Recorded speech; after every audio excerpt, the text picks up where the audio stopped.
Hi, I'm Jennifer, and this is Movie Talk. Anakin and Obi-Wan are back in an all-new animated Star Wars movie featuring several old friends and several new friends and enemies in Star Wars: The Clone Wars.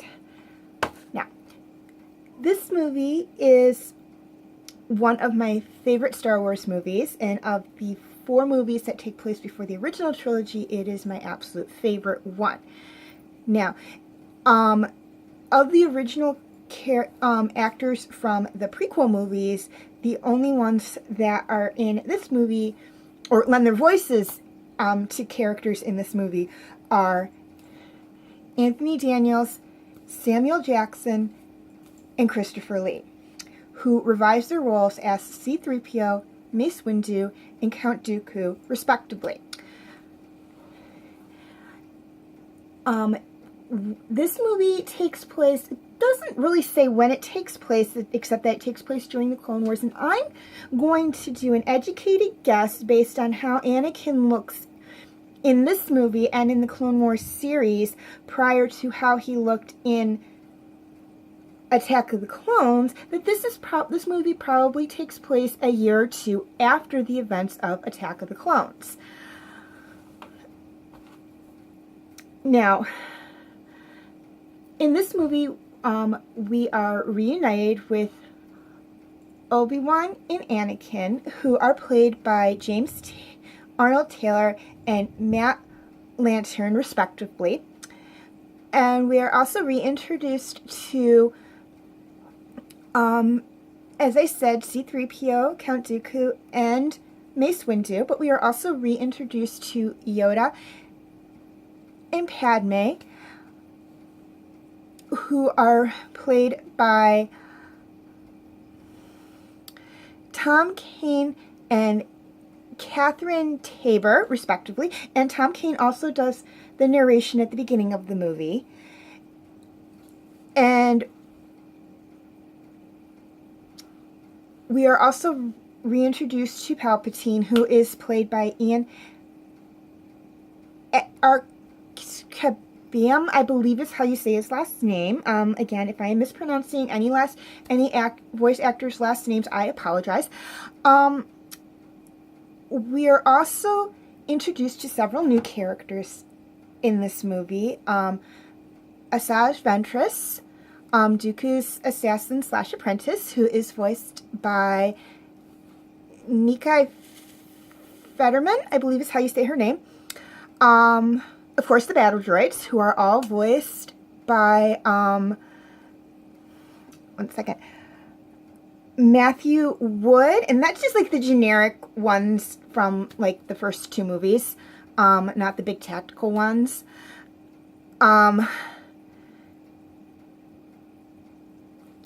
Ahsoka Tano, who is Anakin's Padawan, and probably the most, aside from him, the most well-known Padawan in one of the 3 Padawan, well, I guess if you want it, because Obi-Wan's kind of a Padawan in Phantom Menace, one of the 4 Padawans we actually see in the whole franchise. But probably the one that we associate when we hear Padawan, one of the 2 we associate as a Padawan, aside from Ezra Bridger, because we do see her as a Padawan more than we see Anakin and Obi-Wan, as they are strictly in movies. And she is voiced by Ashley Eckstein, I believe is how you say her last name. And we are also introduced to Commander Cody and reintroduced to Captain Rex, both of whom, along with all the other clone troopers, are voiced by D. Bradley Baker. And before I move on, I want to say that he did a phenomenal job in the Clone Wars series, giving each clone their own distinct personality and keeping each personality straight with each clone's name. And when I say we are reintroduced to Rex in this movie, is that I believe we actually did see him in Attack of the Clones, even though he is not mentioned by name, as I think he was actually part of the battle on Geonosis. Anyways, moving along. And this movie is actually what I like to call a launchpad movie, or a springboard movie, as this movie was solely made to launch the Clone Wars TV show, which I will talk about on TV Talk. It sets up a lot of the main characters from the TV show, as we are going to see them in the TV show. And it gives the voice actors a chance to actually work together. It kind of sets up, but it really sets up where Ahsoka comes from, rather than launching right into the Clone Wars show, TV show, and wondering, where did this 14-year-old Taruga girl who's kind of hanging around with Anakin, where did she come from? It explains where she comes from, rather than having to dedicate a whole episode to it. And it sets up a lot of the relationships between the new characters in this show, in the TV show. Now, that being said, it is also a standalone movie, as you can watch it and not have to watch the TV show if you don't want to. So it is, it's both a springboard movie and a standalone movie, which is nice.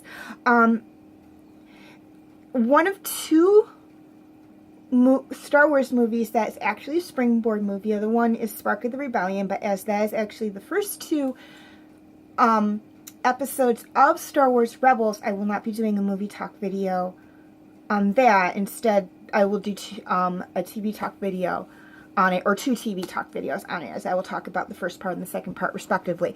But I am getting sidetracked. This also lets us see the individual clones in the individual units, and which we'll be seeing periodically more and more of, mostly Cody and Rex, but we will see others. And basically in this movie, it's this synapse of this movie is basically Anakin is given an apprentice, Ahsoka, whom he really doesn't want, and he thinks that she has been sent to this planet, I can't remember what planet they're on, to be Obi-Wan's new Padawan.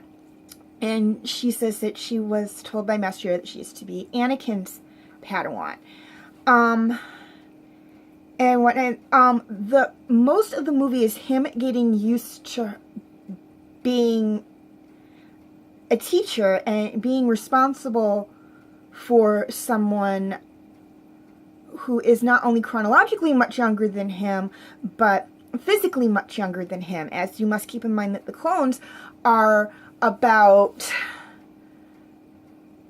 the oldest clones are about 11, 12 years old at this point, possibly 10, depending on where the timeline in this movie is. As I stated, I'm not 100% sure when this movie takes place in the spectrum of the chronological spectrum of Clone Wars. Of Star Wars, excuse me. I'm basing my opinion off of how they made Anakin look in this series, and the fact that his hair has grown out more from the Padawan style. I am guessing that it is at the very least 6 months after the events of Attack of the Clones, at the very most 2 years after. So I'm not 100% sure. So the oldest clones are anywhere from chronologically 10 to 12 years old, which, does make them actually younger than Ahsoka, as she is 14.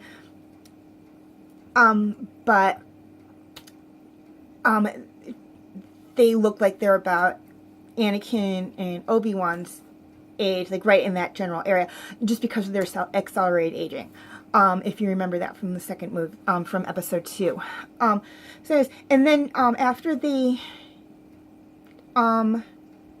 she arrives, after Ahsoka arrives and they are given, and they basically defeat a battalion of battle droids, they are given a new mission, and that is to find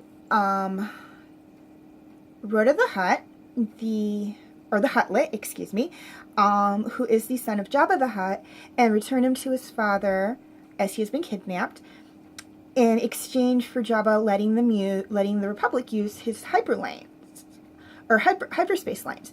Now, adding to the wrinkle of this is the fact that Ventress is also looking for Rhoda for the exact same reason, for the Separatists. But it was the Separatists that actually took him prisoner. And we're also introduced to another character, which we only really see like 2 or 3 other times in the TV show. And that is Zero the Hutt, who is voiced by Corey Burton, I believe is how you say his last name. And he is Jabba's uncle. And he's really the only Hutt we see that actually speaks Basic. All the other Hutts we see actually speak Huttese. So you have to rely on either subtitles or a translator droid in the movie telling you what they said, or another character in the movie who understands Huttese telling you what they said. Zero's the only one that doesn't. He actually speaks Basic, and so you know what he's saying when he's speaking. And whatnot. And so we're introduced to him. And really, the whole premises of this movie is really Anakin getting used to having Ahsoka around and getting used to the idea of being a teacher, and Ahsoka getting used to really being away from the temple on a regular basis and working with a Jedi Knight in a one-on-one relationship, I guess is the best way to say it, and also working with the clones in the battlefield, because up to this point her training had solely been at the temple. She probably only left to get the kyber crystal for her lightsaber, and maybe a few little field trips, if the younglings go on field trips, that she went on, and then it was within a group of other younglings. So she wasn't the only, well, I don't want to say child, because she's not a child, she's a teenager at this point, but really the only young one, she wasn't really the only young one in the group up to this point, and now she kind of is. Physically, chronologically, she's actually older than the clones by 4 to 2 years. But anyways, so that's really the premises of it, and what it does is it really sets up the relationship between the main characters of the show, of the TV show, as well as introduce you to the other characters that are coming in, i.e. Ahsoka, Cody, Ventress, kind of reintroduces you to Rex a little bit. So, introduces / reintroduces you to Rex, and just really sets it up well. You get and whatnot. So that's really the whole premises of it. And, like I said, I really liked it. It's probably one of my favorite Star Wars movies within the franchise. Definitely one of my favorite prequel movies, as I do consider it a prequel movie, as it does take place before the original trilogy. And that's really all I have to say on it. Feel free to like and subscribe. That helps me out a lot. Also, feel free to leave your comments in the comment section. That also helps me out a lot. And feel free to follow me on Instagram and Twitter. The information will be right in the description section. Also, feel free to check out my other movie talk videos, as well as my book talk and TV talk videos.